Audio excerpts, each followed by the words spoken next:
ఎన్నికల ముందు మేమంతా ఒక్కటే అని మూడు పార్టీల కూటమి ప్రచారం చేసుకుంది. అధికారం దక్కేంత వరకు ఐకమత్యాన్ని నటించడంలో ఎవ్వరికెవ్వరూ తీసిపోకుండా పనిచేశారు. కూటమి పాలన ప్రారంభమైన తర్వాత క్రమక్రమంగా అసలు స్వరూపాలు చూపించడం మొదలుపెట్టారు. ప్రతి నియోజకవర్గంలో ఆధిపత్య రాజకీయాలు, పదవుల పంపకాల దగ్గర కలహాలు, దందాలు, అరాచకాలు, సిండికేట్లు ఒకటేంటి కానీ విని ఎరుగని అరాచక పాలనతో కూటమి పార్టీలు సరికొత్త రికార్డును సృష్టిస్తున్నాయి.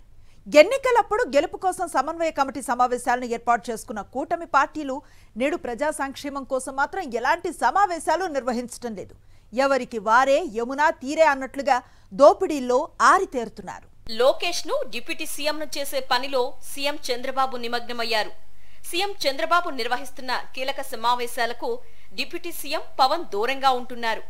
లోకేష్ ను డిప్యూటీ సీఎం చేయవద్దని జనసేన నేతలు డిమాండ్ చేస్తున్నారు.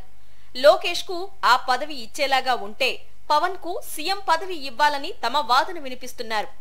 పాలనాపరమైన ర్యాంకుల్లో లోకేష్ కు మెరుగైన ర్యాంకు ఇచ్చిన చంద్రబాబు పవన్ కళ్యాణ్ కు తక్కువ ర్యాంకు ఇవ్వడంతో జనసేన నేతలు భగ్గుమంటున్నారు.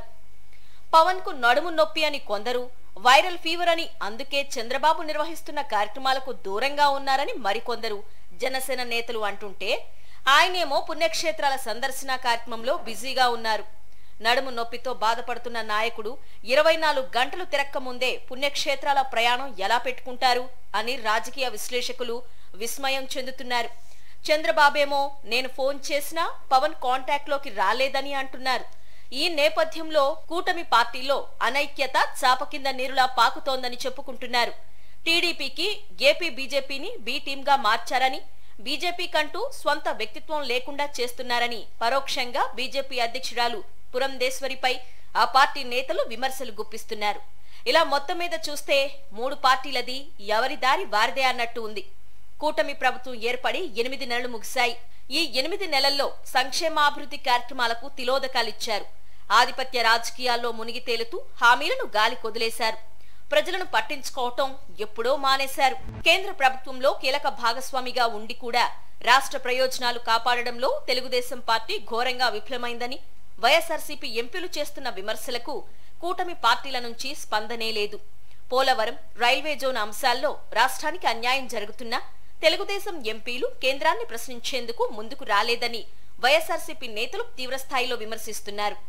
రాజకీయాలకు అతీతంగా రాష్ట్ర ప్రయోజనాల కోసం కేంద్రంపై ఒత్తిడి చేద్దామని ఎన్నిసార్లు కోరినా తెలుగుదేశం పార్టీ మాత్రం రాజకీయ ప్రయోజనాలే లక్ష్యంగా పార్లమెంటులో వ్యవహరిస్తుందనేది వైఎస్ఆర్సీపీ వాదన. కేంద్ర ప్రభుత్వం ప్రకటించిన బడ్జెట్ లో చాలా స్పష్టంగా పోలవరం ఎత్తును, నీటి నిల్వ సామర్థ్యాన్ని కుదించి దానికి అనుగుణంగా నిధులు కేటాయిస్తున్నట్లు పేర్కొంది. రాష్ట్రానికి చెందిన కీలకమైన ప్రాజెక్టు విషయంలో ఘోరమైన అన్యాయం జరుగుతున్న కూటమి పార్టీల్లో చలనం లేదు. పోలవరం గురించి కేంద్రాన్ని ధైర్యంగా ప్రశ్నించండి, మీకు మా మద్దతు ఉంటుందని వైఎస్ఆర్సీపీ ఎంపీలు చెప్పినప్పటికీ కూటమి పార్టీల ఎంపీలు స్పందించడం లేదు. కేవలం అమరావతి కోసమే రాష్ట్ర ప్రయోజనాలపై రాజీపడి చంద్రబాబు పనిచేస్తున్నారనేది వైఎస్ఆర్సీపీ ఎంపీల విమర్శ. కేంద్రంలో అధికారంలో ఉన్న ఎన్డీఏ రాష్ట్రానికి చెందిన ఎంపీల బలం మీదే ఆధారపడి ఉందని మొదట్లో టీడీపీ ఎంపీలు జబ్బలు చెరిచేవారు. ఇప్పుడు మాత్రం చడి చప్పుడు చేయటం లేదు. బీహార్కు ఇస్తున్న ప్రాధాన్యతతో చూస్తే ఏపీని కేంద్రం చిన్నచూపు చూస్తున్నప్పటికీ చంద్రబాబు ఏమీ మాట్లాడడం లేదు. ఇలాంటి పరిస్థితుల్లో ఒక పక్క సంక్షేమం లేక మరొక పక్క అభివృద్ధి కార్యక్రమాలు పడకేయడంతో ప్రజలు తిరగబడుతున్నారు. జనం టీడీపీ నేతల కాలర్లను పట్టుకునే పరిస్థితి వచ్చింది.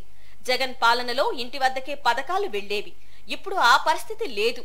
వాలంటీర్లకు వెన్నుపోటు పొడిచారు. ప్రజల వద్దకే పాలన కాకుండా ప్రజల వద్దకే మద్యాన్ని అందించేలా వీధి వీధికి బెల్ట్ షాపులు ఏర్పాటు చేశారు. మొత్తం మీద 8 నెలలు కూడా కాకముందే రాష్ట్రంలో అన్ని వర్గాల ప్రజల్లో తీవ్ర అసంతృప్తి అలముకుంది అని వైఎస్ఆర్సీపీ నేతలతో పాటు రాజకీయ విశ్లేషకులు భావిస్తున్నారు.